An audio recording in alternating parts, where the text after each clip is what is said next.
Drop a 1 in the chat if they change their energy, specifically Sweetie and Darwin over the last. I haven't changed my energy on nothing. Everything I Neither said have before I. this still stands. All of my beliefs still One thing stands I said, I 100. know I was And I'm not gonna sit here and try to push nobody to believe nothing they don't believe. DJ Hamp don't believe that. Yeah, Solid. that's what I'm saying. He I'm believes a not gonna different judge way. him for not. It is what it is, but I personally don't believe that that's what the Bible is prescribing, or saying that, or committing, or promoting. I would actually do what I do in my consultations. Well, Any man that comes in there with any belief system or principles, I compliment them on having some type of standard to live by rather than having nothing at all. And that's similar to what I did with DJ Hamp. Even if we may not see the word eye to eye, it's important that you have something that you live by. I tend to disagree with that. And respectfully, and what I mean by that is, carte blanche has got us to where we are. Do as thy will has gotten us to where we are. The perversion of things that shouldn't be perverted, like people thinking they can just interpret as they see fit to prove a point, is why our people are in shit and piss now. So the truth is, the Bible being given to everybody was probably the worst thing that could happen. Because if you read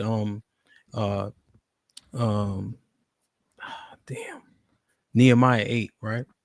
Even back then, people were qualified to read the Bible and people were qualified to give the discernment. People weren't interpreting anything. And the rest of us, nobodies, would sit there and listen to people that did the due diligence. Right? Yeah, But that's why I go up under my bishop. Yeah. But instead, we're saying, well, this was that and that was this, and it wasn't a prescription. We're simply saying, Sweeney, that there's no law against polygyny. There's no law against monogamy, right? Commandments are how you grade what's wrong and right, not how you feel. Nobody gives a fuck how we feel. And we tend to think that we're more important than what we are.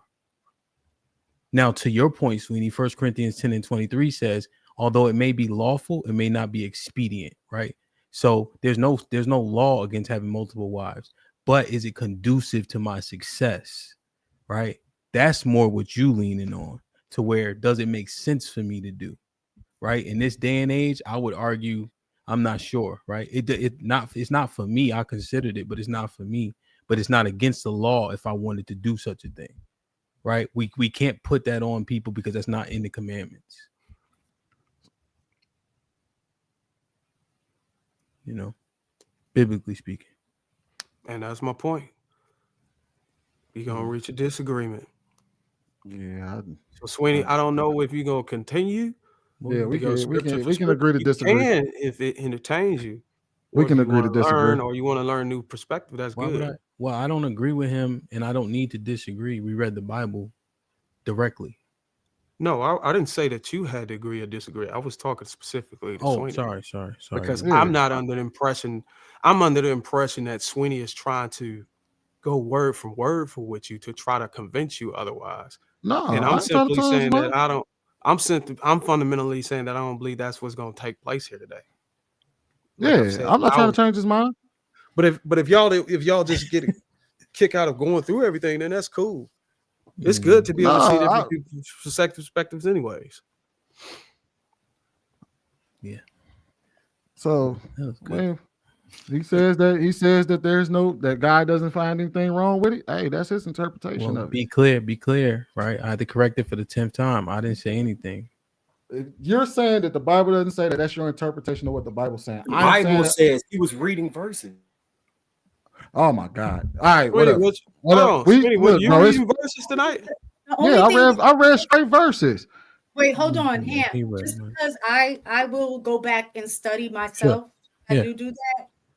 Where does it say that specifically in the New Testament? I know we can agree to disagree on whether or not, the interpretation of doing away with the old law versus the new law. Sure.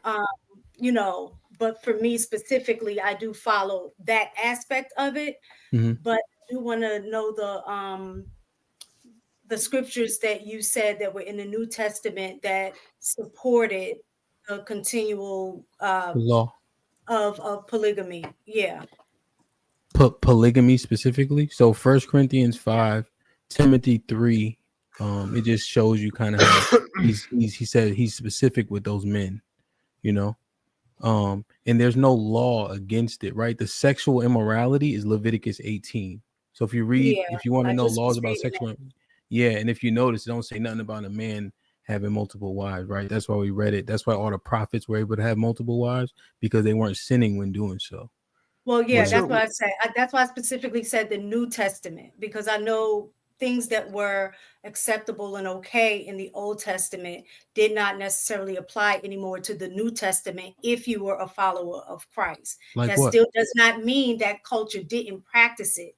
Like but what? You were separated from the, we'll say, culture in that regard based on what the new law stated. So I'm that's saying why like what?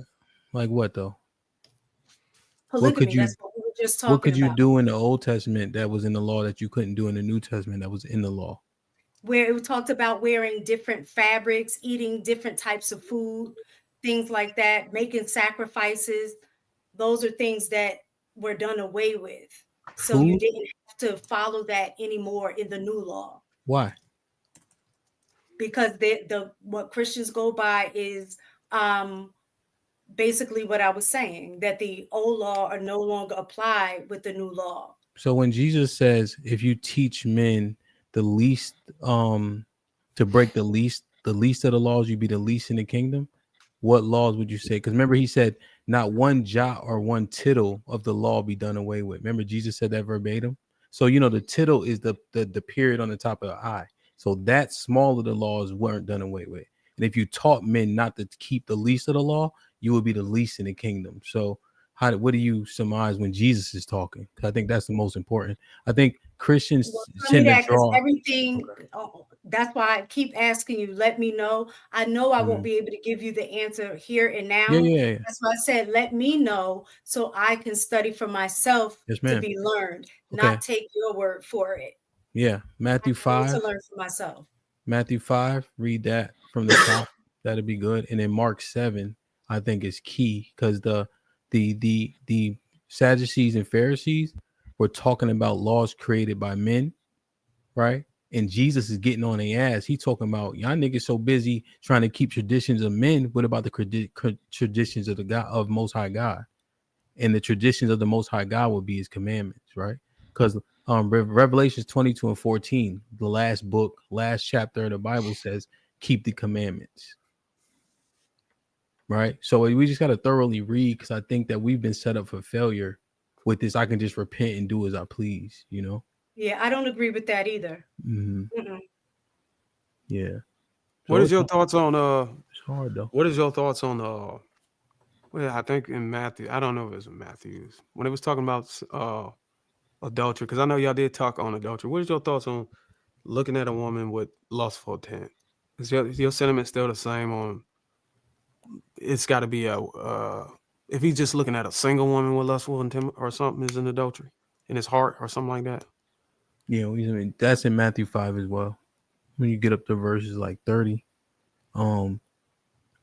when Jesus is talking about that, he's saying, what is my sentiment? You think that even if a man look at a woman, according to that scripture or whatever, if a man look at a woman with lustful intent or lust in his heart or something, he committed adultery already, without even, let alone touching a woman outside of marriage.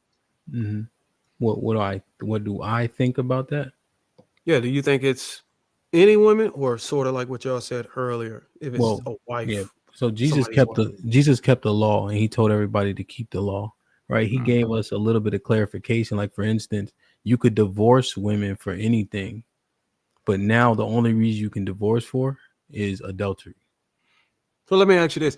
So I agree with you that when Jesus was talking, he was telling them, hey, look, you need to keep the law. You keep the law of Moses, keep the commandments. You know what I'm saying? Don't take away whatever. I agree with that. But I think the confusion is, or not confusion, is the law, the old law or the old covenant had to be prevalent up until the time of the sacrifice. Otherwise, people would still be burning sacrifices while Jesus was alive. But until his death, I think that is when things changed.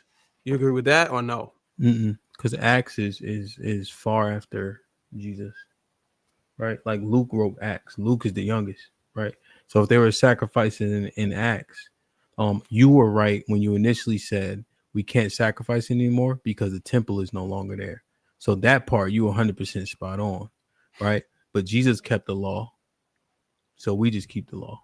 I think it's pretty straightforward, right? But you remember what he do. was saying when he came back from death, his gospel. You know what he spoke after he returned. What do you mean? Sorry. The stuff that he was teaching whenever he came back from death, when he resurrected.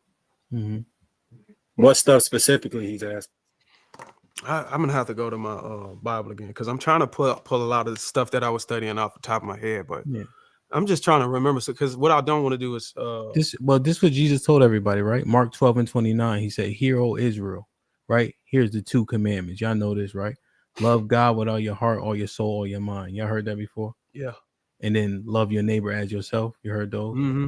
Right? So that's a summation of everything. Because if you read 1 John 5:3, for this is the love of God, that you keep his commandments, and his commandments aren't grievous. Right? So that sums up the Mosaic law. Those are the laws of God. And then you love your neighbor as yourself. You don't do carnal things to your neighbor. Murder, steal, kill, fuck his wife, etc. Right, and John, and you agree with John 30, or was it John 13:34, the new commandment. Which one? The new commandment I give, the new commandment I give unto you, the 2 that ye was it love one another.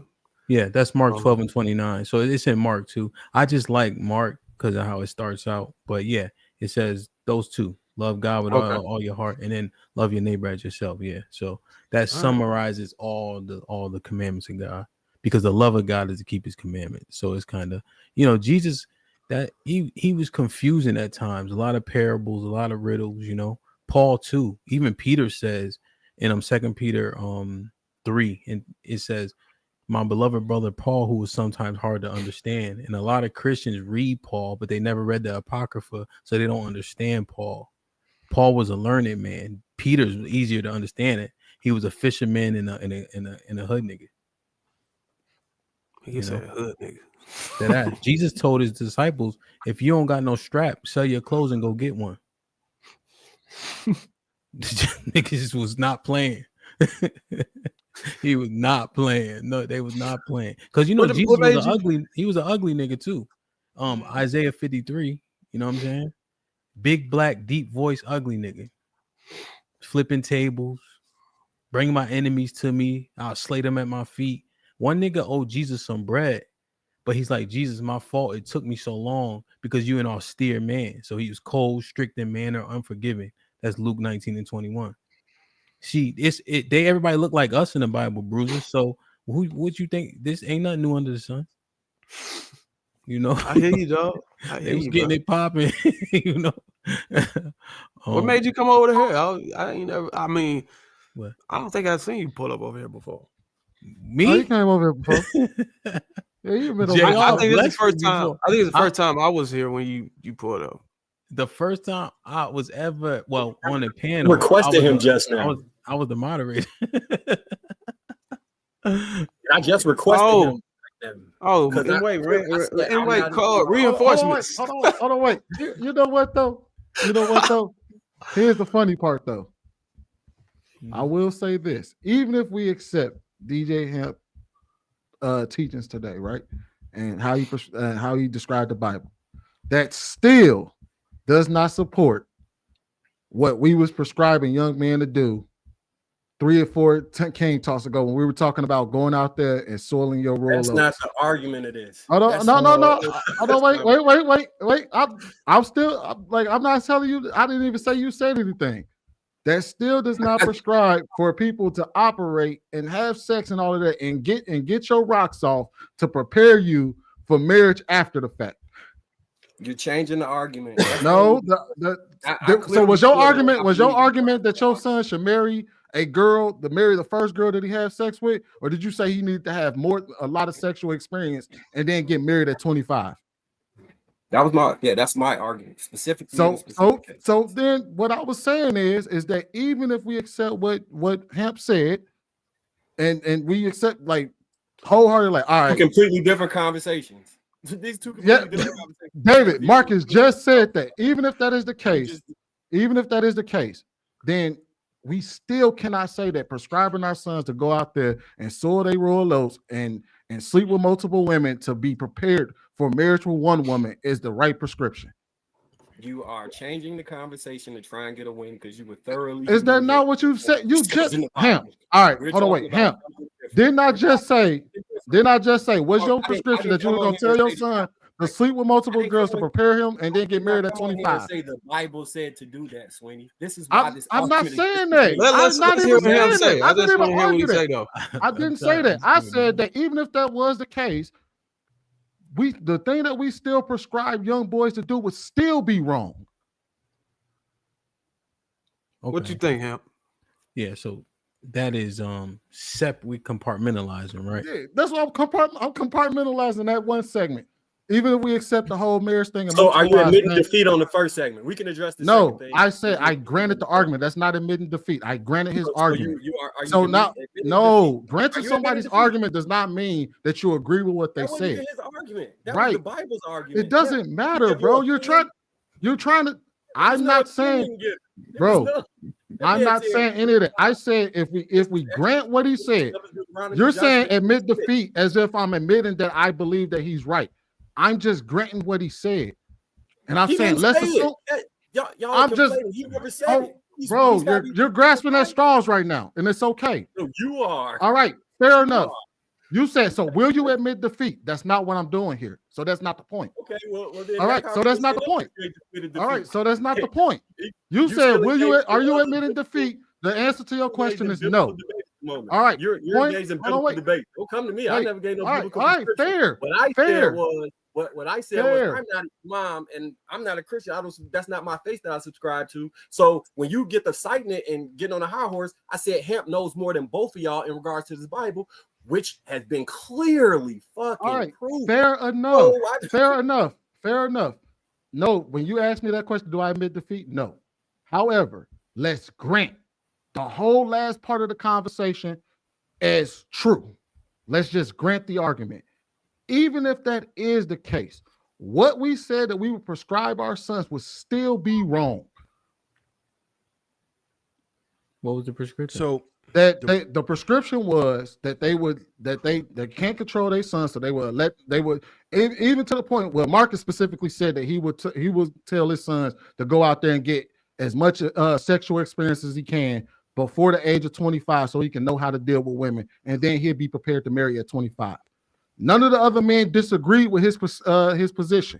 However, they also said that they understand that their boys are going to participate in it, and that they will be okay with it. They would just tell the boys to protect themselves. Me and Bruiser said, no, we would tell our sons to abstain from sex until marriage. And they said, no, you doing it wrong. They told us that wouldn't be the right way because society would because it wouldn't work for them because of the way that society is today, that these kids gonna do what they want to do. And I said, why not still just teach them to do the right thing first? Teach them that it's wrong to practice sex before marriage. Don't do it. Wait till marriage. And they said, no, you shouldn't do that because it doesn't work. Hey, Trey, hold on, wait, bro. Can you tell me? Did I say this is what all men should do, or did I give a specific case? Well, we went over that. We just went over that tonight. And it doesn't even matter. I asked Marcus specifically. I asked him specifically what it was. Right. That he would prescribe to a person who is not his son, and he did not give an answer for that. So what he was saying was his prescription was specifically for his son. Fair enough. Which is hold on. Be clear. It wasn't specifically. It wasn't that he wasn't able to prescribe nothing because it wasn't his son. It was because of the person and had the same characteristics, the NBA aspiration and all the other stuff. Yeah, and I was getting into that. Y'all just cut me off, but I was going to say that. So go ahead. with the very specific, like similar situation to his specific situation, and the thing was, we tried to ask him for the other ones. He didn't have an answer for that, so we get that part. He did not prescribe anything to anyone else, but he's saying for his specific son. And I do remember another part of the conversation where we talked about it. It was like last week, right? And although I had disagreed with that particular method, he still said that it was just for his situation. It wasn't for anybody else's. That's fair. But the thing is that even if he's saying that that's for his particular situation, I'm saying that even according to God, that would still be wrong. And what I'm saying is that if we're looking at this, because I also personally believe that history has also shown us what that looks like. But let's say for the sake of argument, we use the Bible. The Bible will even still say, Marcus, you're wrong for teaching your son that. Even if he becomes an NBA player, even if he's an NBA player and he has multiple girls chasing after him and all they doing is throwing their vagina at him. But Sweeney, there's two things. There's two things, Sweeney. One, he said he does not. I'm not saying that he believes any of that. Yeah, he's not religious in the way that you are. He's not following. No. That path. I'm not even that religious. I'm just saying that. And what he did say that a couple weeks ago or last week at least, he said that he based it according to what he felt like is successful for his life, right? So I asked him if specifically is he pleased with the way his life outcome is, right? No, and he said yes, and that's why he said he would suggest that to his son because he's pleased with how his life turned out. Right. And to take it one step further, Hamp. Was there a different prescription for kings at the time than the average man? Yeah, the kings got a lot of different rules.